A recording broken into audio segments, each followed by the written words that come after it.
Okay, so I'm out here cutting a tree that every time the wind blows, it falls.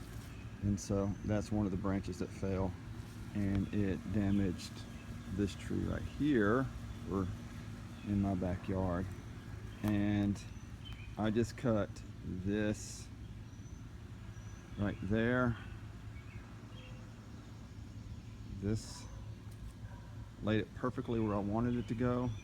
And I used not the gas chainsaw because it's having issues, but this Remington limb and trim electric.